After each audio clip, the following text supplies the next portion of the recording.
La tripulación de 2 oficiales estaba desaparecida cuando la góndola del dirigible, que todavía llevaba una carga de profundidad, rodó por un techo sobre cables eléctricos y se instaló en la calle, sin herir a nadie. Se encontraron todos los paracaídas y la balsa salvavidas de goma, pero el hecho de que faltaran 2 cinturones salvavidas hizo que la marina buscara en el océano frente al Golden Gate. Los oficiales de la marina dicen que nunca antes había sucedido nada como esto. Durante la Segunda Guerra Mundial, los soldados desaparecieron a un ritmo alarmante. Por lo general, desaparecían durante el caos de la batalla. A veces, estos hombres fueron capturados y se convirtieron en prisioneros de guerra, pero la mayoría de las veces, nunca se supo su destino. ¿Qué pasa, Iwo Crew? En medio de los combates de 1942, se produjo una desaparición particularmente extraña.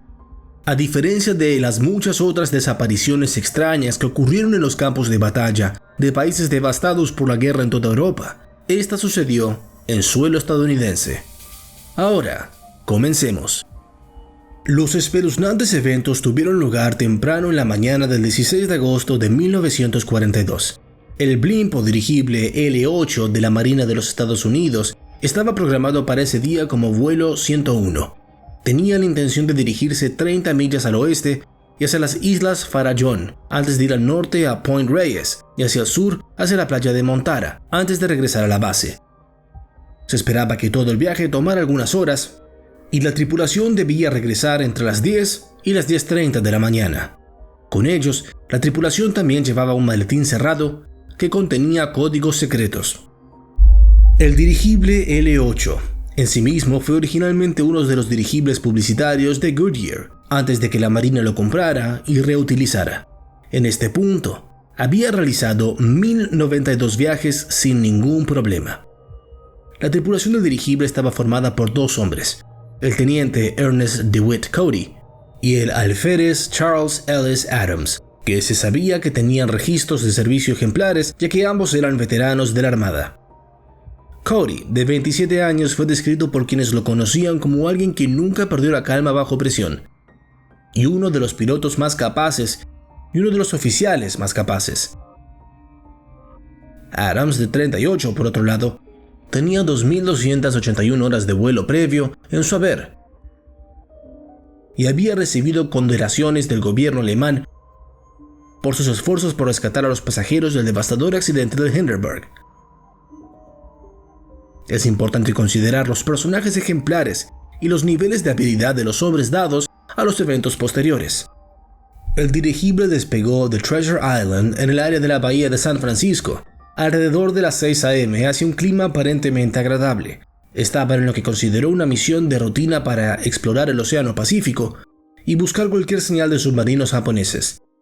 Después de los desgarradores eventos de Pearl Harbor, este tipo de vigilancia se llevó a cabo con frecuencia para mantener seguras las costas estadounidenses. Aunque Estados Unidos solo había entrado en la Segunda Guerra Mundial 9 meses antes, la misión era increíblemente esencial, ya que en este punto los submarinos japoneses ya habían hundido alrededor de media docena de barcos aliados cerca de la costa oeste de Estados Unidos. El dirigible no estaba buscando submarinos enemigos, sino que su misión también incluía hundir cualquiera que encontrara. La tripulación se comunicó por radio con Wayne Control muy poco durante su viaje, lo cual fue inusual, ya que se esperaba que informaran su posición cada hora.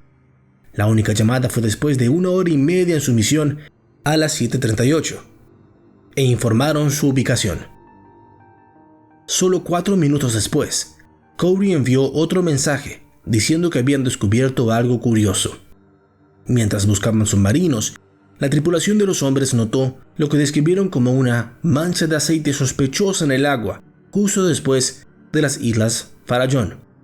Mientras hablaban por radio para controlar sobre la mancha de petróleo, dijeron que iban a investigar más a fondo y que esperaran.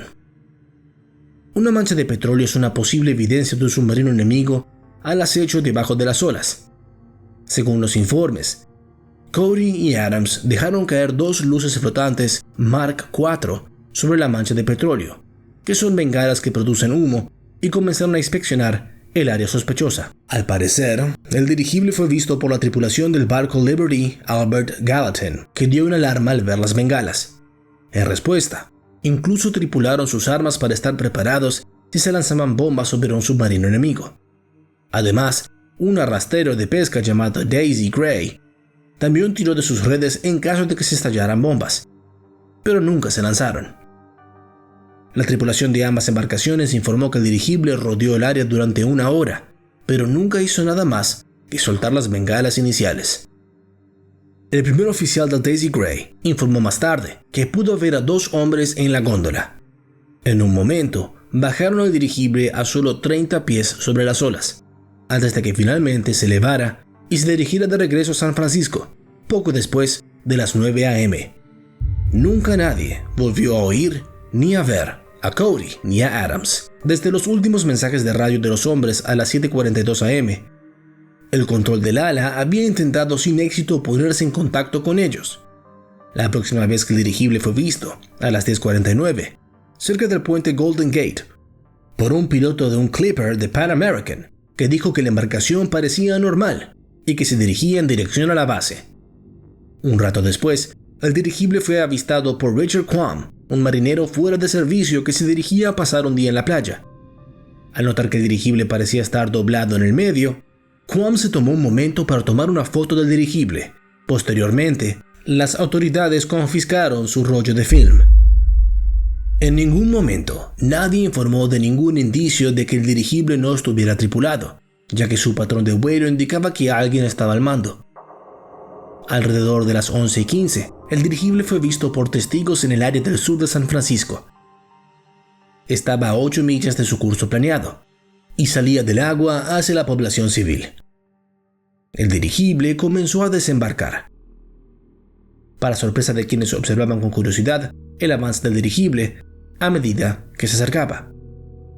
Para sorpresa de cientos de espectadores, el dirigible golpeó la playa donde rebotó en la orilla antes de que se precipitara con su góndola hacia un acantilado cercano. El choque dobló una de las hélices y también desalojó una de las cargas de profundidad de 325 libras que llevaba en caso de que se necesitara destruir un submarino enemigo. La carga de profundidad rodó colina abajo hasta la playa, donde más tarde se recuperó. Con la pérdida de las 325 libras, el dirigible se elevó repentinamente, aunque se hundió en el centro en forma de V, antes de desviarse hacia el área cercana de Daly City. Desde el impacto con el acantilado, el dirigible colapsó lentamente antes de estrellarse finalmente. Según un informe de un historiador local citado en Unsolved Mysteries, el dirigible se estrelló contra la casa de una mujer, mientras HistoryNet dice que se aterrizó sobre el coche recién encerado de Richard Johnston. De acuerdo con los cientos de personas que fueron descritas como mirones que corrieron a la escena para ver qué había sucedido con el dirigible desinflado, aterrizó con relativa suavidad y las puertas de la góndola se abrieron al tocar tierra. A pesar del choque, la tripulación ciertamente habría sobrevivido al impacto. Después del desastroso accidente, se inspeccionó minuciosamente el sitio del dirigible. Los bomberos, temerosos de que Cody y Adams estuvieran atrapados, trabajaron entre los escombros, pero no se encontraron ni rastro de los hombres. Lo que encontraron adentro dejó a los investigadores confundidos. La puerta del dirigible se encontró abierta y la barra de seguridad parecía haber desaparecido. Esto muy bien podría haber sucedido durante el aterrizaje forzoso. Faltaban 2 de los 3 chalecos salvavidas estándar. Esto siguió las regulaciones de que la tripulación usaría los chalecos salvavidas durante todo el viaje. Sin embargo, los 3 paracaídas de los dirigibles seguían a bordo.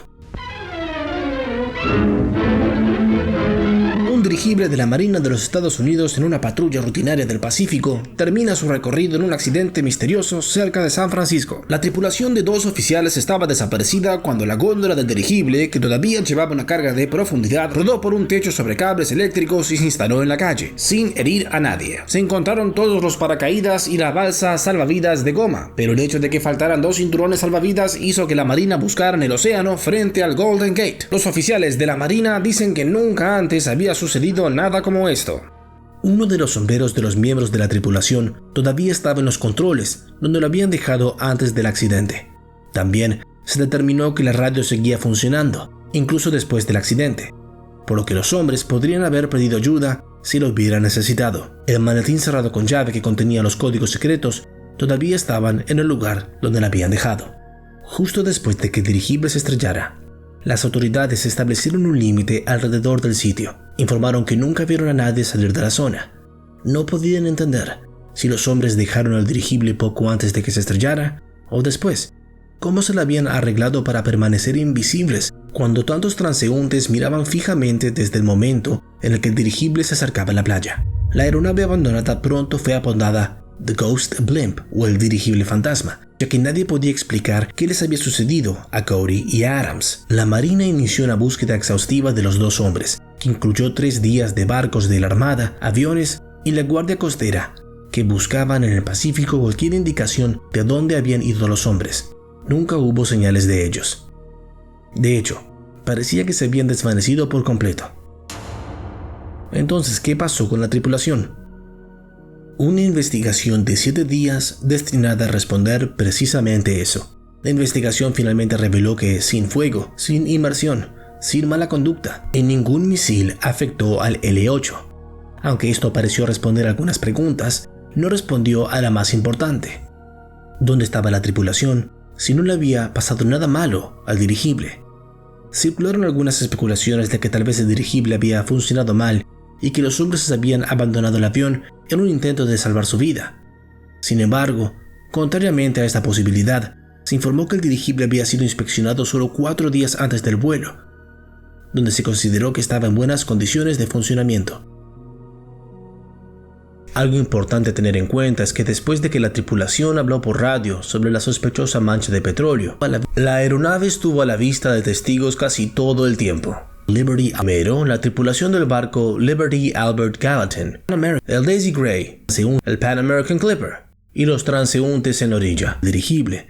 Si los dos hombres hubieran saltado del dirigible, es probable que alguien los hubiera visto. Testigos del Daisy Gray y el Gallatin testificaron que habían visto a los hombres y que nadie saltó del dirigible. El área por la que viajaron entre San Francisco y las Islas Farallón es una de las áreas más transitadas. El dirigible estaba siendo rastreado durante toda su misión. Tanto Cody como Adams estaban casados en ese momento, un hecho que se utilizó para descartar cualquier sugerencia de que los hombres habían abandonado intencionalmente el dirigible. En ese momento, nadie creía que los hombres de familia con un servicio militar ejemplar hicieran algo así a propósito. Otras teorías sobre lo que le sucedió a los hombres iban desde lo racional hasta lo más extravagante. Algunos especularon que fueron capturados por un submarino japonés, o que habían sido agentes dobles que abandonaron el dirigible para escapar, que un polizón en el dirigible los atacó y luego desapareció también, o que se fueron sin permiso, o que uno mató al otro y arrojó su cuerpo en el Pacífico antes de caer accidentalmente. Otros postularon que una ola barrió a ambos hombres, o posiblemente más popularmente, que habían sido secuestrados por extraterrestres. La mayoría de estas teorías dejan demasiadas preguntas para ser consideradas respuestas razonables. Un año después de la desaparición de Cody y Adams, fueron declarados legalmente muertos. Durante los últimos 80 años, la gente ha especulado sobre lo que podría haber sucedido a los hombres, compartiendo teorías de un lado a otro. Un hilo de Reddit que aborda el caso sin resolver afirma haber resuelto finalmente el misterio del dirigible fantasma. Un usuario escribió un solo comentario diciendo: voy a arriesgarme aquí, esto es pura especulación, pero supongo que se cayeron. Aunque el comentario en torno a esta afirmación sencilla ha sido que el misterio de 80 años ya no existe, ciertamente todavía hay algunos problemas con esta teoría aparentemente obvia. ¿Cómo habían logrado ambos hombres caerse por accidente? Quizás uno podría haber sido un accidente, pero ambos parece poco probable. Si uno se cayó, ¿por qué el otro no pidió ayuda por radio antes de intentar rescatarlo? Si se cayeron y sobrevivieron, ¿por qué nunca lo informaron? Y lo más importante, ¿cómo es que 2 barcos con tripulación completa no vieron absolutamente nada? Parece que, aunque la teoría de Reddit puede tener algo de razón, todavía no resuelve del todo el misterio del dirigible fantasma. Actualmente todavía no hay una explicación concreta de lo que le sucedió a los dos hombres en el Ghost Blimp ese día.